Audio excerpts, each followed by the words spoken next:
second years. So this is the way we're going to do teaching for and our maths classes for the month of January.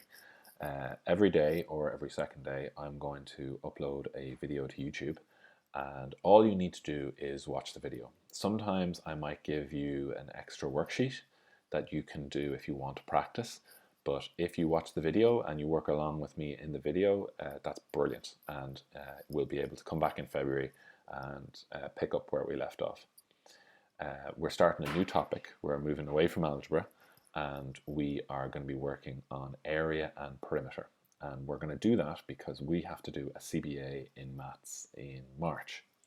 And we're going to be using what we learn in area and perimeter to do our CBA. So today we're going to be learning just about perimeter. And some of you probably already know how to calculate the perimeter of a shape. And that's brilliant. You'll fly through today's lesson.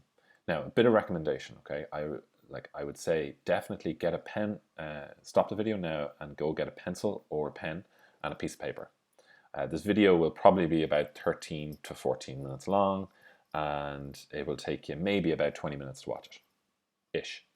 However, if you change the playback speed on YouTube and make my voice go faster, not only will it sound funnier, but you will be able to watch the video a bit more quickly.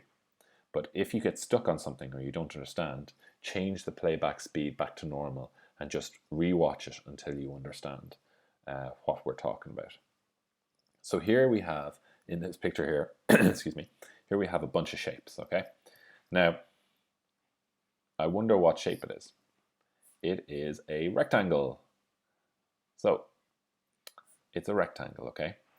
And rectangles, when we look at rectangles, they are like stretched out squares, okay? Now, a square has all four sides are equal, but a rectangle isn't like that. In a rectangle, we have two equal sides, top and bottom. And see these little lines I'm doing in blue? I have two lines here, two little lines and two little lines. That means they're like equal signs. So the length of this side of the rectangle and the length of this side of the rectangle are the same. They're the same length, okay? That's why I put two little equal signs in blue. And then what I'll do is I'll change the color and I'll put two little equal signs over here. And so when I look at this picture, I see, okay, this has a red equal sign, this has a red equal sign. So this side on the left and this side on the right, they must be equal in length. And then the two blue equal signs, which are sideways, show me that this must be equal in length. Now the question tells us this is drawn on 1 centimeter squared paper. What that means is each square is 1 centimeter long, okay? So each square is 1 centimeter, 1 centimeter. What that means is that this length of this side of the rectangle is 1 square, 2 square, 3 square, 4 square. Now each square is a centimeter.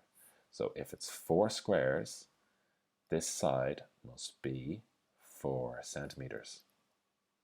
And this has a blue equal sign, and this has a blue equal sign. So this side must also be 4 centimeters. And I'm going to use a slightly different color here. I'm going to use the blue. Here we have two squares. This side is only 2 squares long, okay? So that must mean it's 2 centimeters, all right? And the other side must also be, I don't know why I drew a 2 like that. This side must also be 2 centimeters because it's equal length, okay? Now, how do we figure out the perimeter? Well, for perimeter, the perimeter describes the outside of a shape, okay?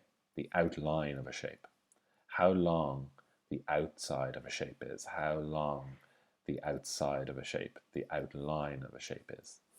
And we figure out the perimeter by adding up the length of all 4 sides. If it was a triangle, it would be 3 sides. But this is a rectangle, so we add up the length of all 4 sides.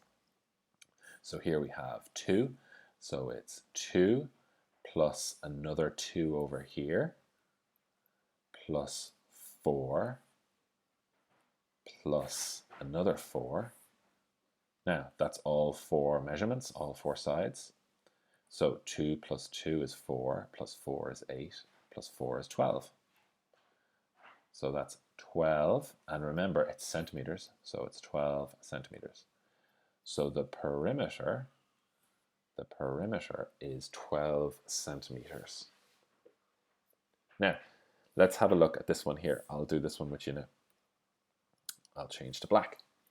Here we have this side of the rectangle and this side of the rectangle. Now, it's 3 centimeters across because it's 3 squares, okay? That's 3 centimeters.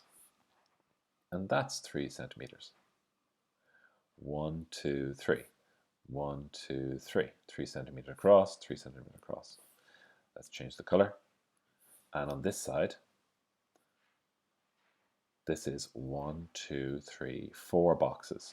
And each box is a centimeter. So that must be 1, 2, 3, 4. So that is 4 centimeters. And they are equal sides. So this must be 4 centimeters. Now, how do we get the perimeter of this? We add up all 4 sides. So we have 3 plus 3 plus 4 plus 4. That's the measurements of all the 4 sides. 3 plus 3 is 6, plus 4 is 10, plus 4 is 14. So the perimeter, and it's centimeters, remember it's centimeters. So the perimeter of this shape is 14 centimeters. And I'll just draw a line down here to keep it separate. And I want you now to pause the video and try and figure out the perimeter of this shape. And when you've done it, unpause the video and we'll go through the answer. So, hopefully you've realized that the top and the bottom are both the same length. And the left side and the right side are the same length. And rectangles are always like this, okay? The left side is 3 boxes, so that must be 3 centimeters. The right side is also 3 boxes, so it's also 3 centimeters. And then I'll change the color. The top is 1, 2, 3, 4, 5. 5 centimeters. And the bottom is also 5 centimeters because they are equal. So now, all I have to do, and hopefully you did this, you added the 4 sides together. 3 plus 3 is 6, and then 5 plus 5 is 10. So 6 plus 10 is 16. And it's centimeters. And that is how we calculate the perimeter of a rectangle. So I'm just going to hide this now, and I'm going to go to these questions. Now, these questions are what I'd like you to do for homework, okay? So pause the video now and try and do these 3 questions. They don't have the squares, but they give you the measurement of the left-hand side and the bottom. So if you have this and you have this, you should be able to figure out what this side is and what this side is, because remember, it's a rectangle. So the opposite sides are equal. And that's the last hint I'll give you. So just these 3 questions for homework, and if you've got this far, well done. And if you're not sure, you can take a picture and you can submit it to me through Google Classroom. If you have any problems, just give me a shout.